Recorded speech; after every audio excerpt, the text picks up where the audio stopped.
नमस्कार मेरे प्यारे साथियों, आप सभी का स्वागत है हमारे प्यारे से यूट्यूब चैनल बीएससी बी के अंदर, जहां पर आज हम आप सभी को इंट्रोडक्शन टू जिम्नोस्पर्म के बारे में बताने वाले हैं, जो कि हमारी बॉटनी का थर्ड यूनिट है। और इसके अंदर हम आप सभी को मात्र इंपॉर्टेंट चीज़ें बताएंगे, और ये सभी इंपॉर्टेंट, हर एक लाइन इंपॉर्टेंट है, हर एक वर्ड इंपॉर्टेंट है इस PDF का।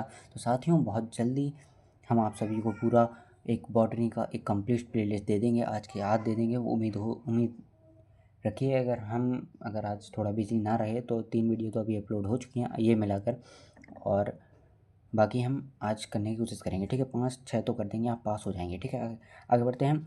और एक इम्पॉर्टेंट चीज़ जो कि है कि ये सारी PDFs ना आपको हमारे टेलीग्राम पे मिल जाएंगे। PDF जो है वो हमारे टेलीग्राम चैनल पर मिल जाएंगे, जो कि डिस्क्रिप्शन में उसका लिंक है।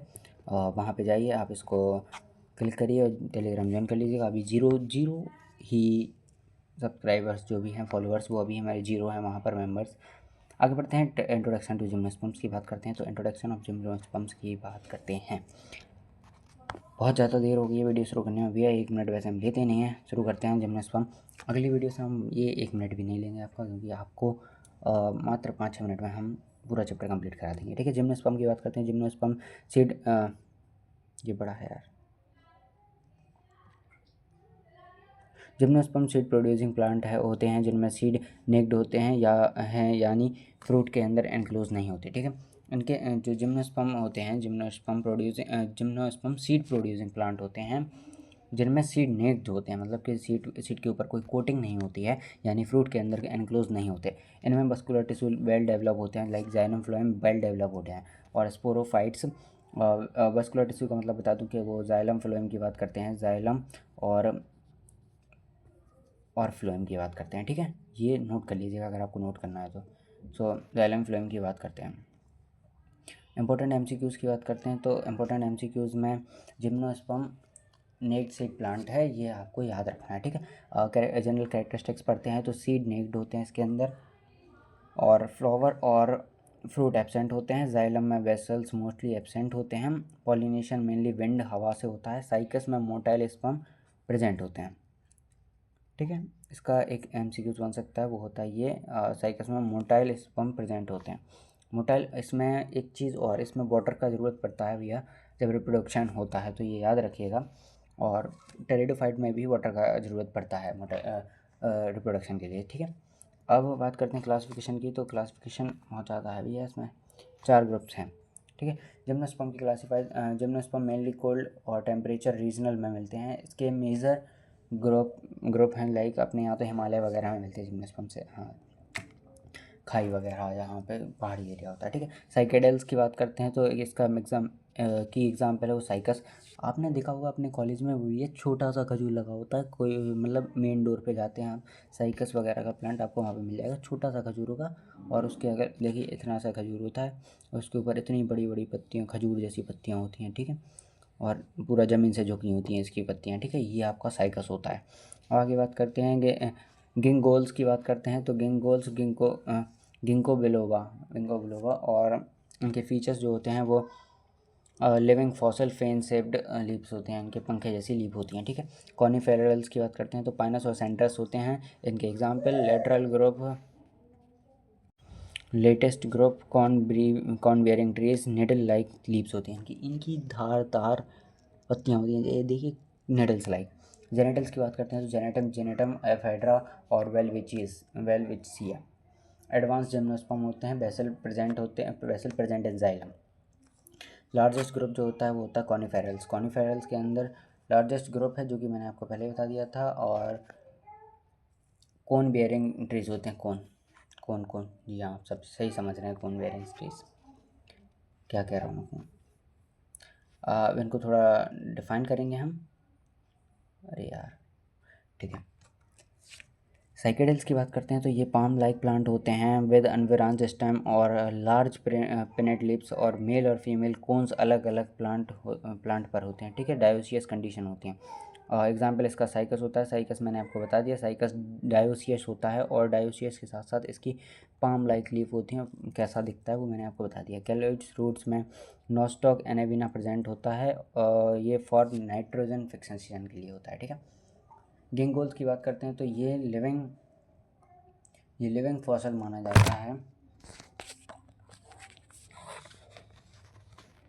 ये लिविंग फॉसल माना जाता है क्योंकि इसकी सिर्फ एक ही लिविंग स्पीसीज बची है और इसकी लीव्स फैन शेप्ड होती हैं, ठीक है, पंखे के आकार की होती हैं, 1 2 3, ठीक है, ऐसी कुछ। गिंगो बिलोवा लिविंग फॉसल के नाम से जाना जाता है, ठीक है। कॉनिफेरल्स की बात करते हैं तो कॉनिफेरल्स कोन बेयरिंग ट्रीज होते हैं, मोस्टली एवरग्रीन होते हैं और लीव्स निडल लाइक होती हैं। वाटर लॉस के खिलाफ एक बेहतरीन एडेप्टेशन है। पाइनस और सेड्रस। आगे की ओर चलते हैं भैया। मात्र 2-3 पेज में हमने आपको चैप्टर कंप्लीट करा रहे हैं। ये थोड़ा आप समझिए, बहुत मेहनत लगती है क्योंकि इंपॉर्टेंट चीज़ें ढूंढने में। सो एनालाइजेशन भी मेहनत से होती है। आगे बढ़ते हैं चैनल में, वीडियो में। इंपॉर्टेंट एमसीक्यू की बात करते हैं तो लार्जेस्ट जिम्नोस्पर्म ग्रुप होता है, कॉनिफेरल्स की बात होती है इनमें।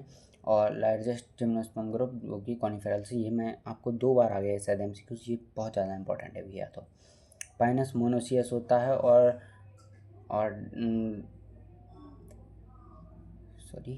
हाँ, डायोसियस जो था वो हमारा साइकस होता है। पाइनस मोनोसियस होता है, साइकस डायोनिसियस होता है। जेनिटल्स की बात करते हैं तो जेनिटल्स में ये सबसे एडवांस जिम्नोस्पर्म्स होते हैं जिनमें एंजियोस्पर्म्स लाइक कैरेक्टर मिलते हैं। इनके जाइलम में बेसल्स प्रेजेंट होते हैं और इनका एक यूनिक फीचर होता है, ठीक है। Example Gnetum Ephedra Welwitschia, basal present in Gnetum. और स्ट्रक्चर एंड प्रोडक्शन, बस इतना ही रह गया, ज़्यादा मत सोचिए, ये तो 6 मिनट में कंप्लीट होगी, ठीक है। सो स्ट्रक्चर एंड प्रोडक्शन की बात करते हैं तो जिम्नोस्पर्म में मेल कौन पोलन प्रोड्यूस करते हैं, फीमेल कौन ओव्यूल्स बियर करते हैं। पॉलिनेशन के बाद सीड फॉर्मेशन होता है, बट इनमें फ्रूट नहीं बनते, ठीक है। इकोनॉमिक इम्पोर्टेंस इसका एक इम्पोर्टेंट पॉइंट है, वो है एंडोस्पर्म हैप्लॉइड एन होता है जिम्नोस्पर्म में, ठीक है। इकोनॉमिक इम्पोर्टेंस की बात करते हैं तो पाइनस में रेजिन और टर्पेंटाइन जो कि टर्पेंटाइन आपको तारपीन का तेल समझ में आता होगा, जो कि हम घर में यूज़ली यूज़ करते हैं, लाइक बानस वगैरह छुटाने में। जब आपके यहाँ पे पेंटिंग वीटिंग होती है तो वो जिस तेल से आपके घर में वो हाथ पैर पे गिर जाता है, वो आप उसी तेल से छुटाते हैं बानस वगैरह। सो लाइक तारपीन का तेल उसी से कहते हैं। ये बहुत ज़्यादा इंपॉर्टेंट होता है अपने डेली मतलब कि अभी अपन छुटाने के लिए, वो समझ गए होंगे। सेड्रस की बात करते हैं, सेड्रस और pine valuable timber would provide करते हैं। साइकस की बात करते हैं, ऑर्नामेंटल प्लांट है, सजावट की तरह यूज़ होता है। आपको अपने कॉलेज के बारे में मिल जाएगा, और अगर आपके कॉलेज में बॉटनी वगैरह पढ़ाते हैं तो वो सर भैया मंगाते रहते हैं। ऐसे 200-250 रुपये का प्लांट आता है, बच्चों को परेशान करते हैं। एफेड्रा एंड एफेड्राइन मेडिसिन मिलती है, ठीक है, इनसे। और एफेड्राइन सोर्स एफेड्रा, ठीक है। और बाकी धन्यवाद भैया वीडियो देखने के लिए, आपका धन्यवाद करूँगा। और जुड़िए हमारे BSc व्यूज़ है और सब्सक्राइब कर लीजिए ताकि आपको और अपडेट मिलती रहें। Best of luck for your exam and और एक और चीज़, टेलीग्राम ज्वाइन कर लीजिए साथियों, PDF वहीं पे मिलेगी आपको। और बाकी फालतू के ग्रुप्स वगैरह ज्वाइन मत कीजिए और एक्स्ट्रा PDF मत पढ़िए, यही चीज़ें पढ़िए जो मैं आपको दे रहा हूँ, सिंपली आपका स्कोर अच्छा हो जाएगा। मिलते हैं हम अपनी अगली वीडियो में। जय हिंद, जय भारत।